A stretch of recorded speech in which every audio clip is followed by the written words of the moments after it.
Sa ngalan ng Ama at ng Anak at ng Espiritu Santo, Amen. ang pagpapala ng ating Panginoong Hesukristo, ang pag-ibig ng Diyos Ama, at ang pakikipagkaisa ng Espiritu Santo naway sumainyong lahat.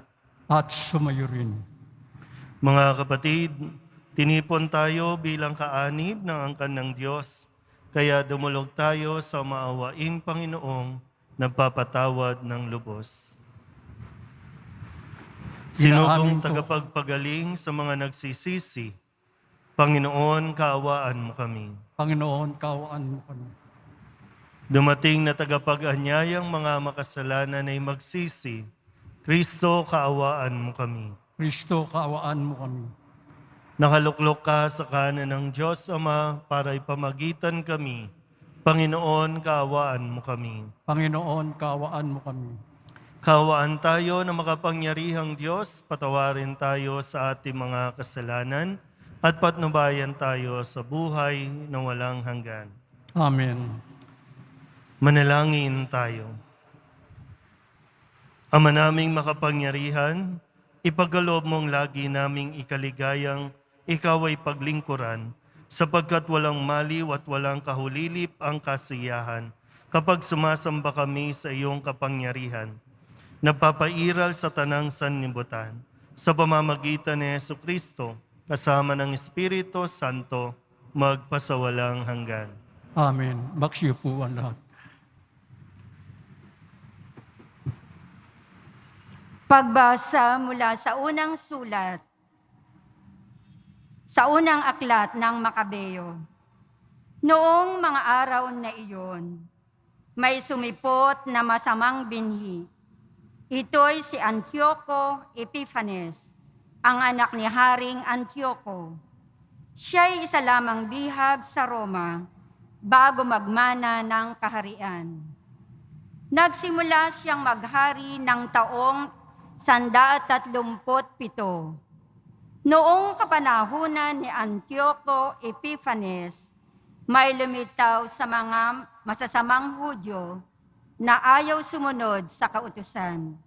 Bagkus ay inaakit pa ang mga mamamayan na makipagkasundo sa mga hintil sa palibot nila. Makipagkasundo na tayo sa kanila. Wala naman tayong mahihita sa hindi pakikipagkasundo, kundi pawang kamalasan. Wika nila. Ang ganitong panukala ay nagustuhan ng marami at ang ilan sa kanila'y agad napunta sa hari upang humingi ng pahintulot na sumunod sa mga tuntuning hentil. Pumayag naman ang hari. Nagtayo sila ng isang malaking palaruan sa Jerusalem, alinsunod sa kaugalian ng mga hentil. Gumawa sila ng paraan para mapawi ang bakas ng kanilang pagkatuli at pati ang banal na tipan ay kanilang kinaligtaan. Ano pa't nakiisa na sila sa lahat ng masasamang gawain ng mga hentil. Ang hari ay nagpalabas ng isang kautusan para sa buong kaharian.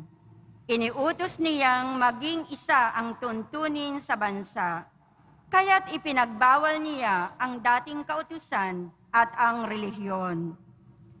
Lahat ng hintil ay sumang-ayon at marami ring Israelita ang sumunod. Naghandog din sila sa mga Diyos-Diyosan at nilabag ang araw ng pamamahinga.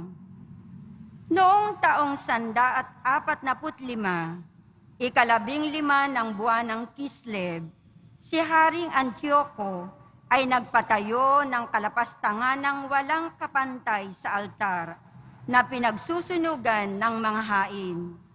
Nagpatayo rin siya ng mga dambanang pagano sa lahat ng lungsod, sa palibot ng Judea. Kahit sa mga harap ng bahay at mga lansangan, pinagsusunog ng kamangyang ang mga tao. Lahat ng makitang mga balunbon ng kautusan ng Diyos ay sinira at sinunog. At ang sinumang mahuling nagtataglay ng balunbon ng tipan o sumusunod sa kautusan ay ipinapatay. Sa kabila ng lahat ng ito, marami pa ring mga Israelita ang nanatiling tapat at hindi kumain ng anumang pagkaing marumi. Matamis pa sa kanila ang mamatay kaysa maging marumi dahil sa pagkain ng mga hindi ipinahihintulot ng kautusan at kaysa sumuway sa banal na tipan. Marami nga ang namatay sa kanila, katakot-takot na hirap ang dinanas ng buong Israel. Ang salita ng Diyos. Salamat sa Diyos. Poon, ako'y lingapin mo, ang utos mo'y susundin ko. Poon ako'y lingapin mo, ang utos mo'y susundin ko. Nag-aapoy ang galit ko sa tuwikang mamamalas. Yaring mga masasamang lumalabag sa iyong batas. Poon ako'y lingapin mo, ang utos mo'y susundin ko. Silang mga masasama, kahit ako ay gapusin, ang bigay mong mga utos ay di ko rin lilimutin. Poon ako'y lingapin mo, ang utos mo'y susundin ko. Sa sino mang naghahangad na ako ay alipinin, ilitas mo ang lingkod mo't ang utos mo ay susundin. Poon ako'y lingapin mo, ang utos mo'y susundin ko. Palapit ng palapit ang sa aki umuusig, mga taong walang galang, sa utos mong inuulit. Poon ako'y lingapin mo, ang utos mo'y susundin ko. Iyang mga masasamay tiyak na di maliligtas, dahilan sa kautusang hindi nila ginaganap. Poon ako'y lingapin mo, ang utos mo'y susundin ko. Nagdaramdam akong labis kapag aking minamasdan, yaong mga taong taksil na laban sa kautusan. Poon ako'y lingapin mo, ang utos mo'y susundin ko. Magsitay.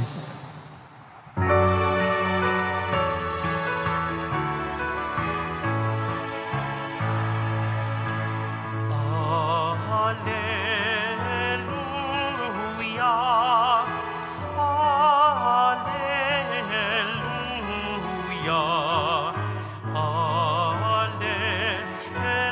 Hallelujah, Hallelujah.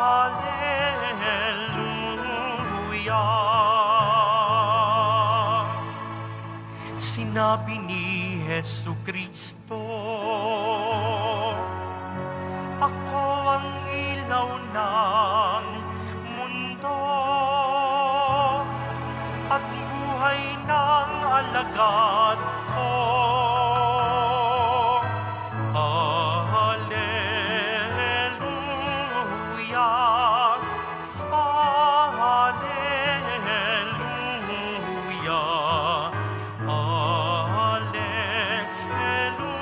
Hallelujah,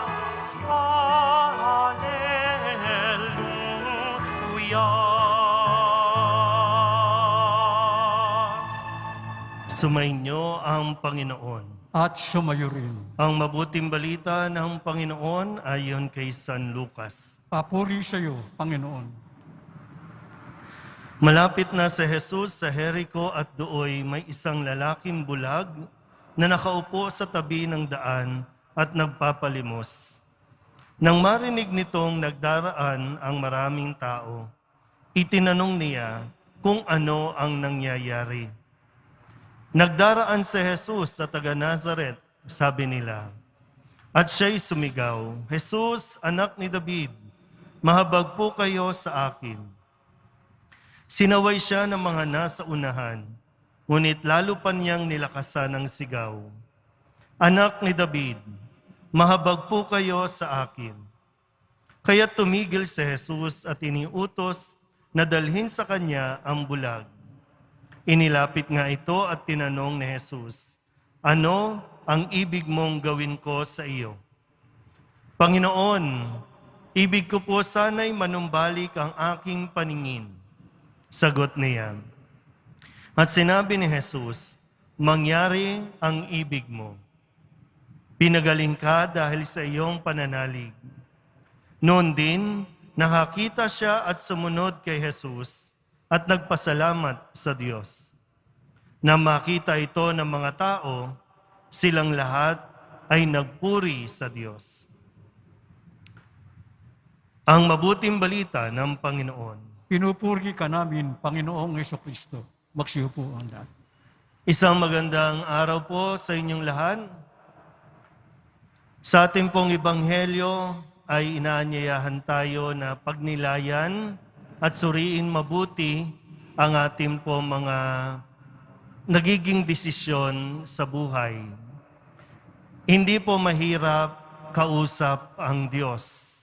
Kailangan lang alam natin kung ano ang gusto natin. Yung direct to the point, wala nang paligoy-ligoy. Kailangan lang din na verbalize natin, nasasabi natin ano talaga ang gusto natin. Kasi sa kwento sa Ebanghelyo, may isang bulag dito. Marahil, hindi siya bulag ng ipinanganak. Nabulag lang. Alam naman natin kung bakit nabubulag. Pwedeng kapabayaan natin, o pwedeng na aksidente. Diba? Kaya tayo nabubulag. Dahil sabi nga dito sa kwento, nanumbalik yung kanyang paningin. Pero yung tanong, nung magkaroon siya ng pag-asa na marinig niya na tanging, na naroroon si Jesus at si Jesus ay may kapangyarihan na ibalik ang kanyang paningin, kaya gano'n na lang yung pagsusumikap niya na madinig siya ng Diyos, na marinig siya ni Jesus. At nang marinig ni Jesus, tinanong siya, ano ang ibig mong gawin ko sa iyo? Na kung ibabato din sa atin ngayon, ano ang ibig mong gawin ko sa iyo? Ano po ba ang ipinagsisigawan po ng inyong puso dito habang ikaw ay nakatingin sa poong Jesus Nazareno? Ano ang ibig mong gawin ni Jesus sa iyo? Malinaw ba talaga? Hindi ko po alam kung ano ang mga sitwasyon natin sa buhay, ang sitwasyon at kalagayan ninyo. Baka yung iba po sa inyo talagang naghihikaw sa buhay at ang sigaw mo, Panginoon, payamanin mo po ako. Iba sa inyo may sakit, ang sigaw, pagalingin mo po ako. Iba sa inyo, broken-hearted lang. Panginoon, tulungan mo po ako. Iba sa inyo, iniwan ng asawa, ipinagpalit ng asawa. Ano pa bang mga paghihirap ang nararanasan natin na ipinagsisigawan natin sa Diyos? Na sa kwento ng bulag na ito, marahil po baka yung paghihirap natin ay bunga lang din ng ating pagbubulag-bulagan.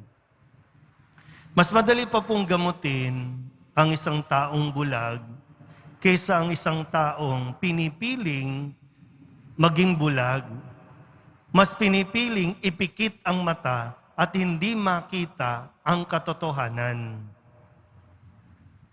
So paano natin naayusin ang buhay natin?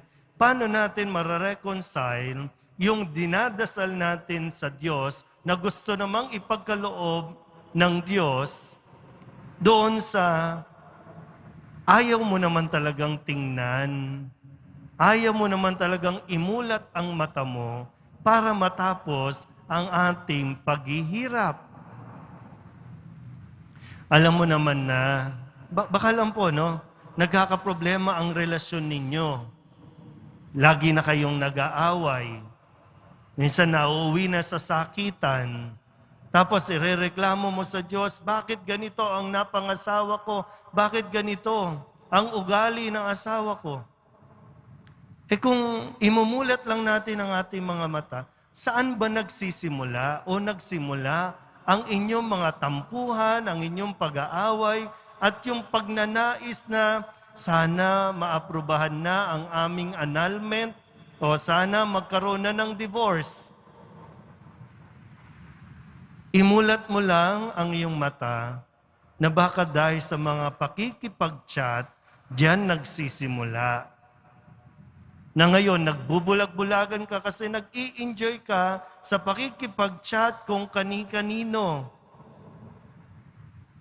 O baka naman, namomblema ang iba kasi magsasara na ang kumpanya dahil nagbulag-bulagan ka, alam mong may anomalya, alam mong may korupsyon na sa kumpanya, nagbubulag-bulagan ka ngayon, lahat tayo damay. Tapos, Lord, sana magkatrabaho, sana wag magsara.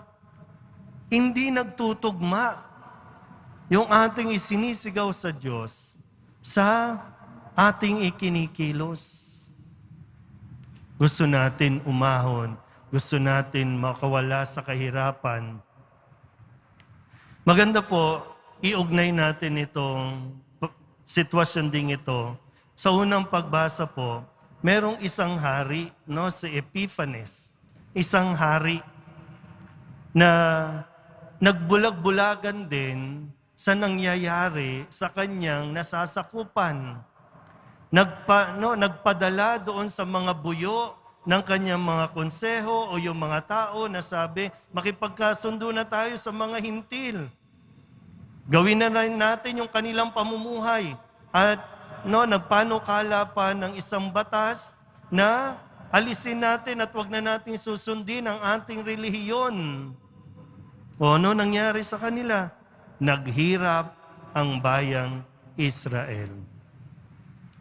Ay kung ngayon din, iugnay natin kung magbubulag-bulagan tayo sa ginagawa sa atin ng mga gustong tumakbo sa politika, na nilalaro lang tayo, pinaglalaruan tayo, pero okay lang sa atin, lalo tigit pag nakatanggap ka ng suhol, nakatanggap ka ng pera, okay lang. Mas madaling magbulag-bulagan para sa atin. Pero pagkatapos niyan, ang hirap mabuhay kapag tayo po ay nabulag na ng tuluyan. Buksan natin ang ating mga mata para maging malinaw din talaga ano ba talaga ang gusto natin mangyari. Kasi handa naman po ang Poong Nazareno ipagkaloob ang ating kahilingan. Walang problema sa Diyos. Tayo ang may problema. Nagdadasal tayo ng nagdadasal matapos na ang kahirapan, pero yung ating mga pagkilos hindi tumutugma sa ating hinihiling. Nawa po, matutunan natin na mas palalimin ang ating pananalig sa Diyos nang sa ganun po, mas makakita tayo ng maliwanag. Amen. Magsitayo po.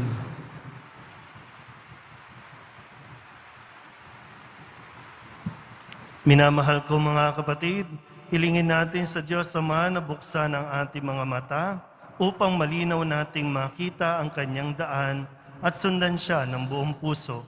Ang ating pong itutugon, Panginoon, sinagan mo kami ng iyong liwanag. Panginoon, sinagan mo kami ng iyong liwanag. Ang mga pinuno ng simbahan, sa pamamagitan ng kanilang huwarang pamumuhay, naway maipakita sa atin ang daan patungo sa kaharian ng Diyos amang nasa langit. Manalangin tayo. Panginoon, sinagan mo kami ng iyong liwanag. Sa pamamagitan ng ating paggawa ng kabutihan, naway palagi nating bigyang pansin ang mga hinahatulan, tinanggihan, at hindi minamahal sa ating lipunan. Manalangin tayo. Panginoon, sinagan mo kami ng iyong liwanag. Katulad ng bulag ng Jericho, tayo naway magkaroon ng matatag na pananalig sa nakapagpapagaling na presensya ni Jesus at sundan siya sa daan ng buhay. Manalangin tayo. Panginoon, sinagan mo kami ng iyong liwanag. ang mga may sakit at mga nagdurusa sa kalabuan ng paningin o pagiging bulag, naway makatagpo ng kagalingan at kasiyahan. Manalangin tayo. Panginoon, sinagan mo kami ng iyong liwanag. Ang mga yumao, naway tumanggap ng walang hanggang kapayapaan at liwanag sa kaluwalhatian ng kaharian ng Diyos. Manalangin tayo. Panginoon, sinagan mo kami ng iyong liwanag. Idulog din natin sa Panginoon ang ating mga personal na kahilingan at mga panalangin para sa ating mga pamilya. Ganon din ang mga misang pasasalamat, espesyal na intensyon at mga kaluluwa na inihiling na ipagdasal sa misang ito.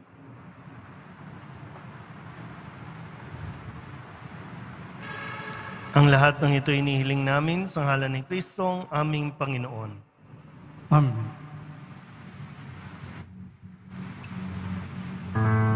Magsiupo po.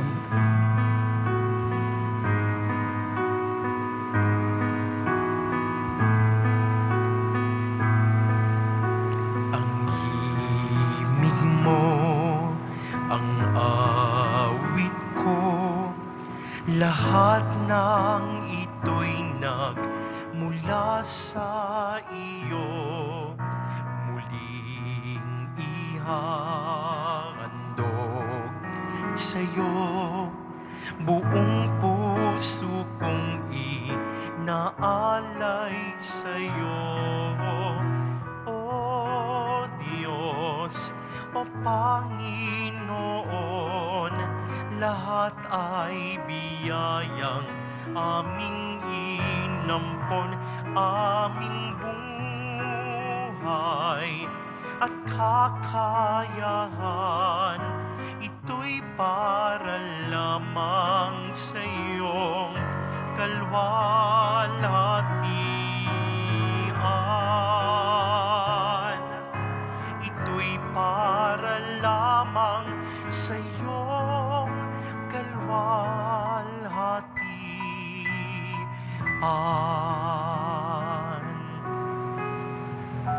Manalangin kayo mga kapatid Magtayo po lahat. upang paghahain natin ay kalugdahan ng Diyos sa mga makapangyarihan. Tanggapin nawa ng Panginoon itong paghahain sa iyong mga kamay, sa kapurihan niya at karangalan, sa ating kapakinabangan at sa buong sambayanan niyang banal.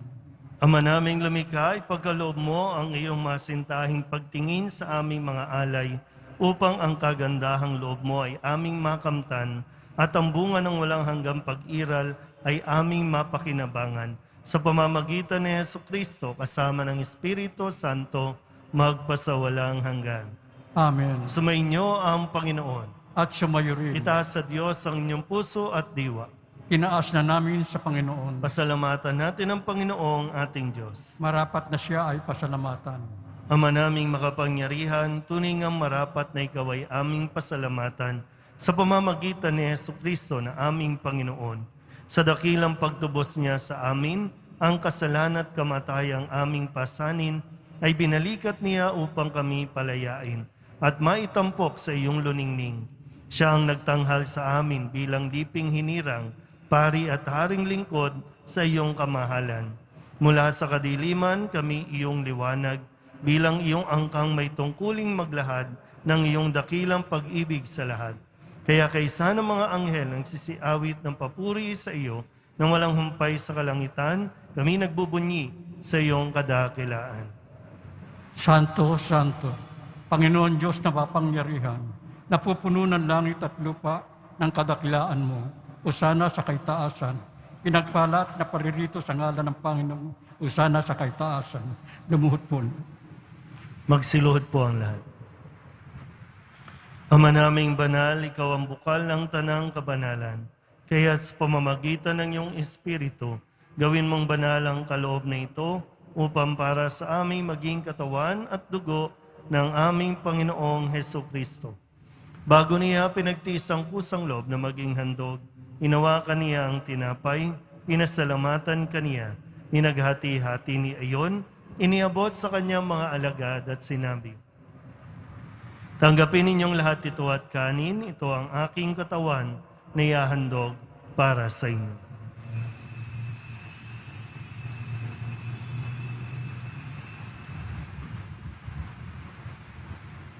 Gayun din naman nung matapos ang hapunan, hinawakan niya ang kalis, muli kaniyang pinasalamatan. Iniabot niya ang kalis sa kanyang mga alagad at sinabi, "Tanggapin ninyong lahat ito at inumin. Ito ang kalis ng aking dugo, ng bago at walang hanggang tipan. Ang aking dugo na ibubuhos para sa inyo at para sa lahat, sa ikapagpapatawad ng mga kasalanan. Gawin ninyo ito sa pag-alaala sa akin."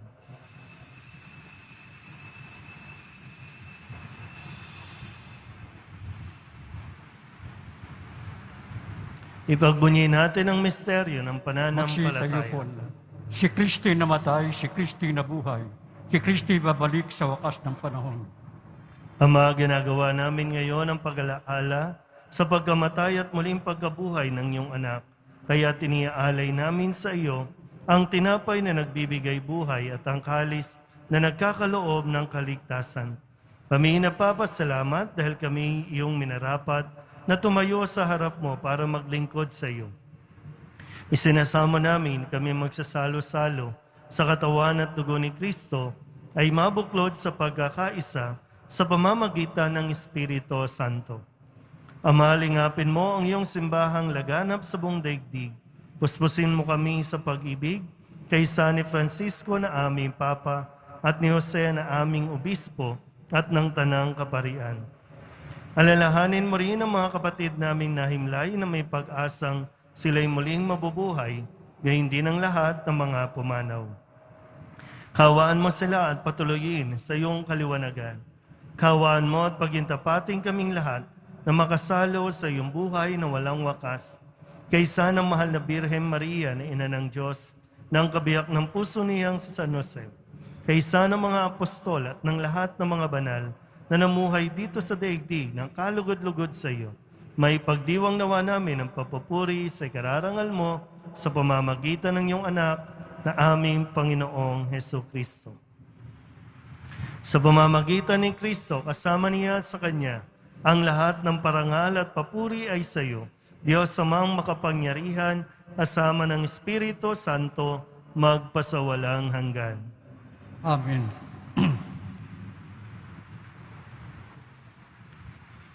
Buong kababaang loob tayong tumawag sa ating Panginoon ng Ama namin. Ama namin, sumasalangit ka. Sambahin ang ngalan mo.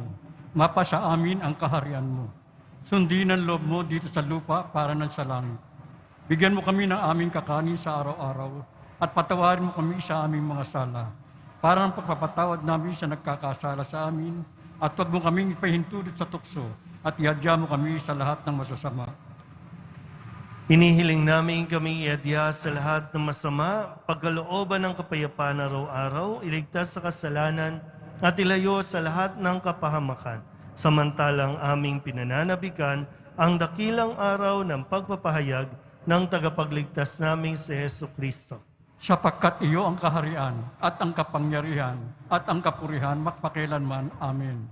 Panginoong Heso Kristo, sinabi mo sa iyong mga apostol, "Kapayapaan ang iniiwan ko sa inyo, aking kapayapaan ang binibigay ko sa inyo.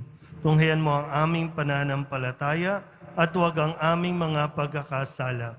Pagkalooban mo kami ng kapayapaan at pagkakaisa ayon sa iyong kalooban, kasama ng Espiritu Santo, magpasawalang hanggan." Amen. Ang kapayapaan ng Panginoon ay laging sumainyo. At sumayo rin. Magbigayan po tayo ng kapayapaan sa isa't isa. Kordero ng Diyos na nag-aalis ng mga kasalanan ng sanlibutan, maawa ka sa amin. Kordero ng Diyos na nag-aalis ng mga kasalanan ng sanlibutan, maawa ka sa amin. Kordero ng Diyos na nag-aalis ng mga kasalanan ng sanlibutan, ipagkaloob mo sa amin ang kapayapaan. Magsiluhod po ang lahat.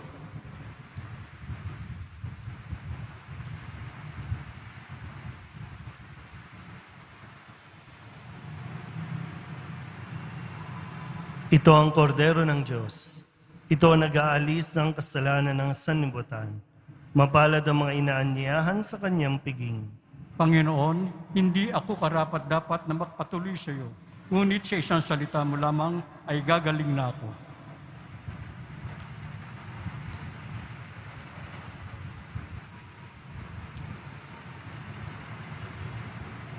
Katawan ni Kristo, Amen. Magsitayo po.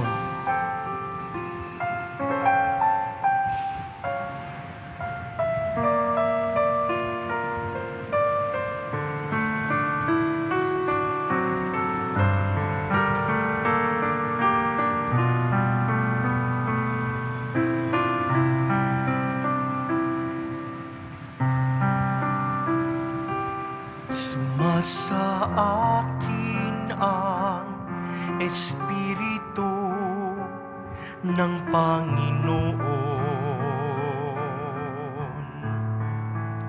Ako'y hinirang niya upang tumugon sa daing ng mga aba at ihatid sa mga dukha ang magandang balita ng kaligtasan. Sinugo ako upang ipahayag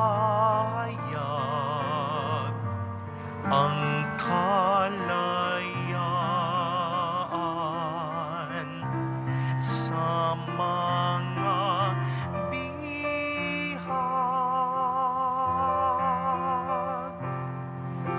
Bigyang paningin ang mga bulag,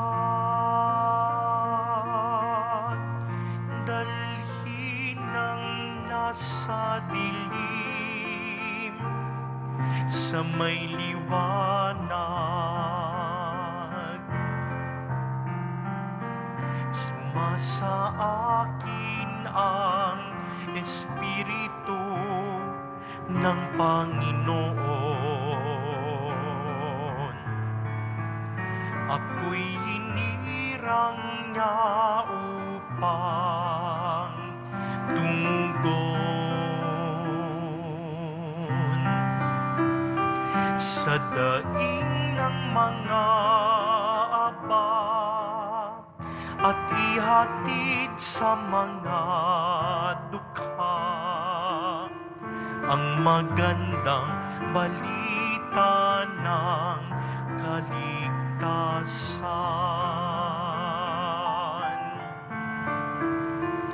Ang magandang balita ng kaligtasan.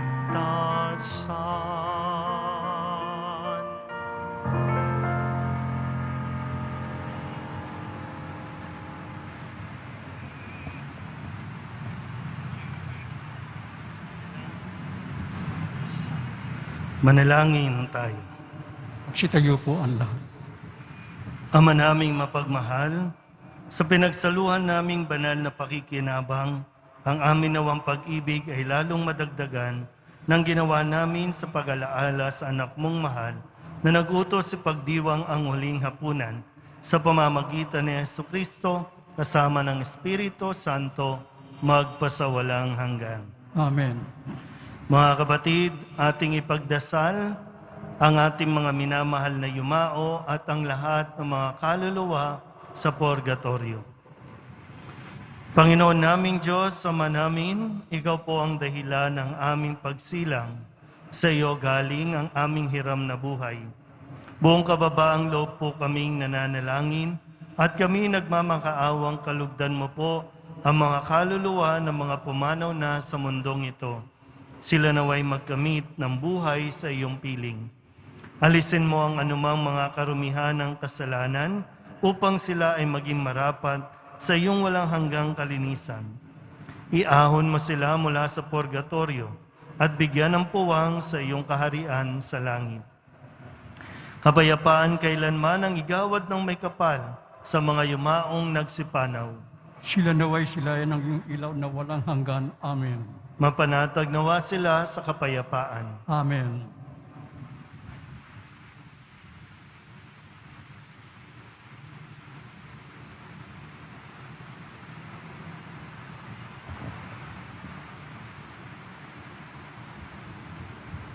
Sumainyo ang Panginoon. at sumayo rin. Manalangin tayo para sa pagbabasbas. Mahal na pong Jesus Nazareno, inihayag mo sa pamamagitan ng krus ang walang maliw na pag-ibig ng Diyos sa sangkatauhan. Pakinggan mo ang kahilingan ng iyong angkan na nagsusumamo sa iyo. Makamtanawa nila ang iyong katugunan at tanggapin ang kasagutan ng may utang na loob na tinatanaw. Basbasan din po ninyo ang mga dala-dala nilang mga imahin at dasalan at lahat ng mga may karamdaman. Sa pamamagitan ng bendisyon na ito, naway maalala nila ang mga pangako nila noon sa binyag na ikaw ang kanilang ibigin at paglilingkuran bilang Panginoon magpasawalang hanggan. Amen. At papalain kayo ng makapangyarihang Diyos, Ama at Anak, at Espiritu Santo. Amen. Umayo kayong taglayang kapayapaan ng Poong Jesus Nazareno. Salamat sa Diyos. Magandang araw po.